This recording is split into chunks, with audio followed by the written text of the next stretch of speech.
नमस्कार साथियों, सभी को राम राम। आज फिर एक इम्पोर्टेंट वीडियो लेकर के हम हाजिर हुए हैं आपके सामने। हमारा जो चैनल है टारगेट सेक्शन, उसकी लगातार कोशिश रहती है कि हम आपकी एग्ज़ाम की अच्छी से अच्छी तैयारी करवाएं, ताकि आपको जो एग्ज़ाम आए उसमें पहली बार में सफलता मिल सके। तो आज हम Haryana staff selection commission set की तैयारी के लिए नया वीडियो लेके हाजिर हुए हैं।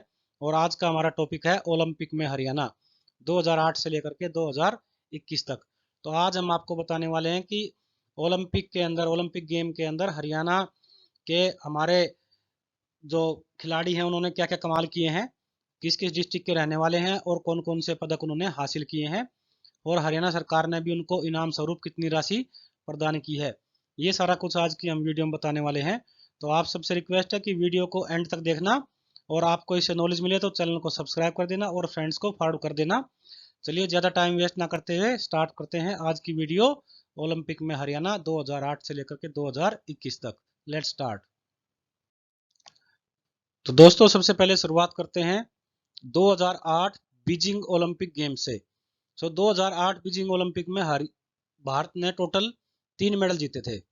हम हरियाणा तरफ से बात करते हैं तो हरियाणा तरफ से विजेंद्र सिंह ने बॉक्सिंग के अंदर ब्रॉन्ज मेडल जीता, कांस्य पदक जीता, और इनकी वेट कैटेगरी थी 75 kg, मिडिल वेट कैटेगरी के अंदर ये आता है। और ये हरियाणा के भिवानी डिस्ट्रिक्ट से संबंध रखते हैं। दूसरा है सुशील कुमार। एक्चुअली सुशील कुमार को हरियाणा गवर्नमेंट बार बार इसलिए प्रमोट करती क्योंकि उन्होंने प्रैक्टिस की थी हरियाणा में। लेकिन सुशील कुमार एक्चुअली दिल्ली के रहने वाले हैं। तो यहाँ से हम इसको डिस्कस तो कर लेते हैं, लेकिन ये मानते हैं कि सुशील कुमार का जो है वो हरियाणा की तरफ से रोल नहीं था, इनका रोल था दिल्ली की तरफ से। तो सुशील कुमार ने ब्रॉन्ज मेडल जीता रेसलिंग में, और इनकी जो वेट कैटेगरी थी वो थी 66 kg, 66 kg। और इस तरह से अगर टोटल इंडिया ने 3 मेडल जीते हैं, जिसमें हरियाणा का एक था जो कि विजेंद्र सिंह का था, तो हरियाणा की जो मेडल के अंदर परसेंटेज थी वो थी 33%। इसके बाद है 2012 लंदन ओलंपिक। 2012 लंदन ओलंपिक में इंडिया ने टोटल 6 मेडल जीते, जिसमें से 3 अकेले हमारे हरियाणा के रहे। तो इसके अकॉर्डिंग जो हमारी बन जाती है वो बन जाती है 50% अकेले हरियाणा के। इसमें से हमने सुशील कुमार को काउंट नहीं किया है। तो इसमें पहला जो मेडल है वो है साइना नेहवाल का। साइना नेहवाल ने ब्रॉन्ज मेडल जीता था, यानी कांस्य पदक इन्होंने जीता बैडमिंटन में, सिंगल्स में, वोमेन सिंगल के अंदर। और ये हरियाणा के हिसार जिले से संबंधित है। दूसरा है गगन नारंग। इन्होंने भी ब्रॉन्ज मेडल कांस्य पदक जीता शूटिंग में, और इन्होंने 10 मीटर एयर राइफल के अंदर जीता ब्रॉन्ज मेडल। ये हरियाणा के पानीपत जिले से संबंधित है। तीसरा है योगेश्वर दत्त। इन्होंने ब्रॉन्ज मेडल जीता। इन्होंने जीता कुश्ती में, रेसलिंग में, मेंस फ्री स्टाइल 60 kg में, यानी कि 60 किलोग्राम वजन की इन्होंने कुश्ती लड़ी। और ये हरियाणा के सोनीपत के रहने वाले हैं। हरियाणा के सोनीपत डिस्ट्रिक्ट में भैंसवाल इनका गांव है। फोर्थ जैसे हमने यहाँ लिखा है सुशील कुमार को, लेकिन टोटल के अंदर हमने कंसिडर नहीं किया है परसेंटेज में। तो इन्होंने सिल्वर जीता था रेसलिंग में 66 kg फ्री स्टाइल में। तो 6 टोटल थे, जिसमें से 3 हमारे हरियाणा के हो गए, 1, 2 और 3 नेहवाल, गगन नारंग और योगेश्वर दत्त। इसके अकॉर्डिंग हरियाणा का जो प्रतिशत है वो हो गया 50%। नेक्स्ट है 2016 रियो ओलंपिक। 2016 रियो ओलंपिक में भारत को केवल 2 मेडल मिले थे, दोनों ही ब्रॉन्ज मेडल थे। एक हमारे हरियाणा रोहतक की रहने वाली साक्षी मलिक का, जिन्होंने ब्रॉन्ज मेडल जीता था कुश्ती के अंदर, रेसलिंग के अंदर 58 kg के अंदर। इन्होंने 58 kg में कुश्ती में ब्रॉन्ज मेडल जीता था, ये रोहतक की रहने वाली हैं। और दूसरा जो मेडल था वो पीवी सिंधु ने बैडमिंटन में जीता था। तो टोटल भारत को 2 मेडल मिले थे, जिसमें से एक हमारे हरियाणा का था, और इससे हरियाणा की जो परसेंटेज थी वो थी 50%। इसके बाद है 2020 टोक्यो ओलंपिक। टोक्यो यानी कि जापान।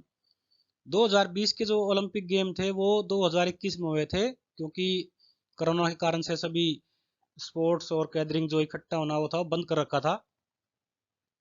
तो जो ये ओलंपिक गेम थे, ये भारत के लिए अब तक के सबसे ज्यादा मेडल जीतने वाले रहे।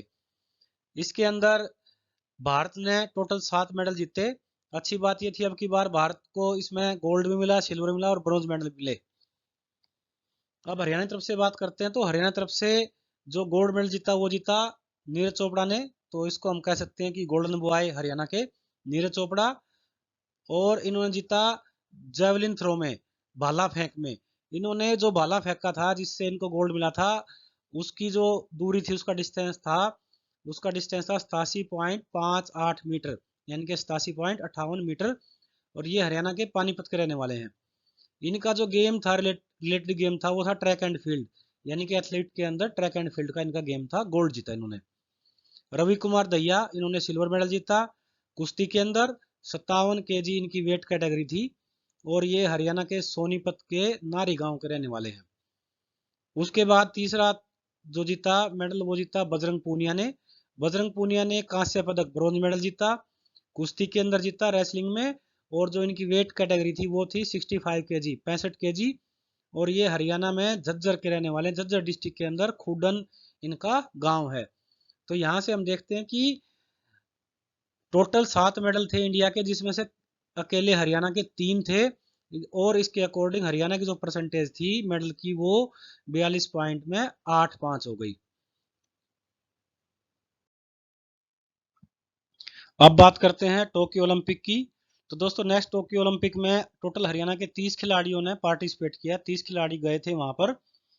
और जिसमें एक टोटल चयन 31 का हुआ था, लेकिन एक खिलाड़ी हमारा डोपिंग के कारण से रह गया था। तो अब बात करते हैं कि किस किस इवेंट में कितने खिलाड़ी थे। तो पहले बात करते हैं हॉकी की। हॉकी के अंदर 9 जो है हमारी, वो महिला खिलाड़ी थी, और पुरुष खिलाड़ी 2 थे इसके अंदर। तो टोटल हॉकी के अंदर हमारे 11 खिलाड़ी गए। अब ये कौन कौन थे? सविता हिसार से, उदिता भी हिसार से, शर्मिला हिसार से, उसके बाद नेहा सोनीपत से, मोनिका सोनीपत से, निशा सोनीपत से। उसके बाद है रानी रामपाल, ये कुरुक्षेत्र शाहबाद की रहने वाली, ये हमारी कैप्टन भी थी अब की बार ओलंपिक में। उसके बाद नवनीत कौर कुरुक्षेत्र से, नवजोत कौर ये भी कुरुक्षेत्र से। उसके बाद 2 जो पुरुष सदस्य हमारे हरियाणा से थे, वो सुरेंद्र कुमार कुरुक्षेत्र से और सुमित सोनीपत से।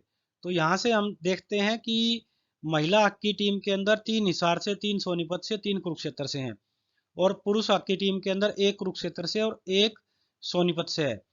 तो यहाँ हम देखते हैं कि सोनीपत से टोटल 4 हो गए हॉकी में, और कुरुक्षेत्र से भी 4 हो गए। टोटल हमारे 11 प्लेयर ने क्वालिफाई किया।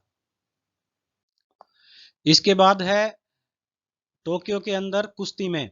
कुश्ती के अंदर टोटल 7 प्लेयर ने पार्टिसिपेट किया, जिसमें से 4 तो हमारी महिला जो टीम की सदस्य थी, और 3 हमारे पुरुष टीम के। तो महिला टीम के अंदर जो पहला नाम आता है, वो आता है विनेश फोगाट का। ये बहुत फेमस है, गीता बबीता की कजन है ये।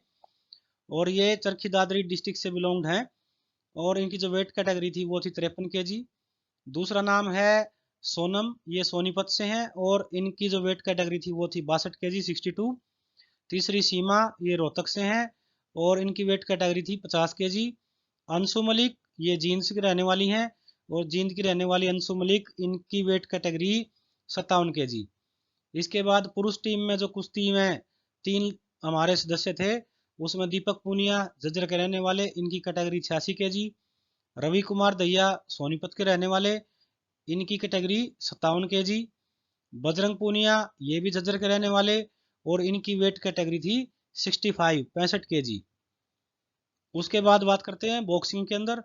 बॉक्सिंग के अंदर 1 हमारी महिला सदस्य और 3 हमारे पुरुष सदस्यों ने वहां पर भाग लिया था टोक्यो ओलंपिक में। तो जो 1 महिला सदस्य थी, वो थी पूजा रानी बोरा, ये भिवानी की रहने वाली, और इनकी जो वेट कैटेगरी वो 75 kg। इसके बाद है विकास कृष्णन। विकास कृष्णन भिवानी के रहने वाले, इनकी weight category 69 kg। Manish Kaushik, ये भी भिवानी के, इनकी weight category 63 kg। Amit पंगाल Rohtak के रहने वाले, इनकी वेट कैटेगरी 52 kg। और अमित पंगाल जो है, वो एक अकेले ऐसे बॉक्सर हैं जिन्होंने पिछले 10 साल से अपनी पोजीशन को मेंटेन करके रखा हुआ है नंबर 1 पे। अपनी वेट कैटेगरी के 52 kg के अंदर ये पिछले 10 साल से नंबर 1 बने हुए हैं। इसके बाद है एथलेटिक्स में। एथलेटिक्स के अंदर टोटल 4 लोगों ने क्वालिफाई किया। 4 लोगों के अंदर ये संदीप कुमार महेंद्रगढ़ से और राहुल झज्जर से, ये दोनों ही जो पैदल चाल के लिए इन्होंने क्वालिफाई किया। और उसके बाद है नीरज चोपड़ा, गोल्डन बॉय हमारे, इन्होंने गोल्ड मेडल हासिल किया जेवलिन थ्रो में, ये पानीपत के रहने वाले हैं। इसके बाद है सीमा पूनिया अंतिल, ये सोनीपत की रहने वाली, और इन्होंने क्वालिफाई किया था चक्का फेंक में डिस्क थ्रो में इन्होंने क्वालिफाई किया था। और ये अकेली ऐसी लेडी हैं जो लगातार इन्होंने चौथा, यानी कि 2008, 12, 16 और 2020, 21 वाला भी ओलंपिक गेम इन्होंने खेला भारत की तरफ से। इसके बाद है शूटिंग के अंदर दो हमारी महिला खिलाड़ी, जिसमें मनु भाकर जो गोल्डन गर्ल के नाम से फेमस है, मनु भाकर गोल्डन गर्ल के नाम से, ये भी एक क्वेश्चन आता कई बार, और ये झज्जर की रहने वाली। और दूसरी है यशस्विनी देसवाल, पंचकुला की रहने वाली हैं। इन दोनों ने शूटिंग में, और उसके बाद अभिषेक शर्मा जो कि पलवल के रहने वाले हैं उन्होंने, और संजीव राजपूत यमुनानगर के रहने वाले हैं, इन्होंने शूटिंग में क्वालिफाई किया। तो यहाँ से हम देखते हैं कि टोटल जो हमारे 30 प्लेयर्स हैं वो कंप्लीट हो जाते हैं। अब कुछ इंपॉर्टेंट पॉइंट जो कि टोक्यो ओलंपिक से ही संबंधित है, जो हमने अभी पढ़ी है, अभी हमने प्रेजेंटेशन की है, उससे रिलेटेड है। तो सबसे ज्यादा किस खेल में हमारे खिलाड़ी गए थे? सबसे ज्यादा गए थे हॉकी में 11 खिलाड़ी, जिसमें 9 हमारी महिला सदस्य और 2 हमारे पुरुष सदस्य थे। हरियाणा की तरफ से 11 सदस्य हॉकी में गए थे। सबसे ज्यादा किस जिले के थे? सोनीपत जिले के 7 खिलाड़ी थे। ऐसा खेल जिसमें केवल हरियाणा के खिलाड़ी थे, तो कुश्ती के अंदर केवल हरियाणा के ही खिलाड़ी थे, जिसमें 4 हमारी जो है महिला थी और 3 हमारे पुरुष सदस्य थे। टोटल 7 कुश्ती में केवल हरियाणा के ही थे। और जब उद्घाटन हुआ था तो भारत का प्रतिनिधित्व किया था, वो किया था मैरी कॉम ने, MC मैरी कॉम ने, और मनप्रीत सिंह जो कि हमारे हॉकी के कैप्टन, मेल हॉकी के कैप्टन हैं पुरुष की टीम के, और मैरी कॉम बॉक्सर, इन्होंने भारत का प्रतिनिधित्व किया। और समापन जब हुआ था तो भारत की तरफ से जो फ्लैग मार्च था, ध्वजारोहण किया था, वो किया था बजरंग पूनिया ने। जब गेम खत्म हुए थे तो झंडा किसके हाथ में था? बजरंग पूनिया के हाथ में था। इसके बाद एक और इम्पोर्टेंट चीज है कि ओलंपिक जो गेम्स में हरियाणा की तरफ से कोई खिलाड़ी जाता है या जीतता है तो उसको हरियाणा सरकार कितनी पुरस्कार राशि देती है? तो जो भी खिलाड़ी ओलंपिक में गोल्ड मेडल जीतता है उसको हरियाणा सरकार 6 करोड़ रुपए देती है। नीरज चोपड़ा ने जैसे गोल्ड मेडल जीता है तो हरियाणा सरकार ने उसको 6 करोड़ रुपए कैश इनाम दिया है। सिल्वर मेडल वाले को हरियाणा सरकार 4 करोड़ रुपए देती है, रवि दहिया को 4 करोड़ मिला है। ब्रॉन्ज मेडल वाले को हरियाणा सरकार 2.5 करोड़ रुपए देती है, बजरंग पूनिया ने ब्रॉन्ज जीता, उसको 2.5 करोड़ रुपए मिले। फोर्थ पोजीशन पर जो रहता है उसको खिलाड़ी को 50 लाख रुपए हरियाणा सरकार इनाम देती है। अब की बार हमारी हॉकी टीम चौथे नंबर पर रही, तो इसमें जितने हरियाणा खिलाड़ी थे, हरियाणा सरकार ने उनको 50-50 लाख रुपए इनाम के दिए हैं। पार्टिसिपेंट जो भाग लेता है और कोई मेडल प्राप्त नहीं कर पाता तो उसको हरियाणा सरकार 15 लाख रुपए पुरस्कार राशि प्रदान करती है। तो दोस्तों, उम्मीद है कि आज की वीडियो से आपको काफ़ी कुछ सीखने को मिला होगा, और मेरा अपना दावा है कि आपको इससे एग्जाम में भी हेल्प जरूर मिलेगी। तो आप सबने अगर चैनल को सब्सक्राइब नहीं किया है तो सब्सक्राइब कर देना, लाइक कर देना, दोस्तों को फॉरवर्ड कर देना, और बेल बटन को जरूर दबा देना, क्योंकि जब भी अगली वीडियो अपलोड होगी तो आप तक नोटिफिकेशन तुरंत पहुंच जाएगी। Thank you very much, have a nice day.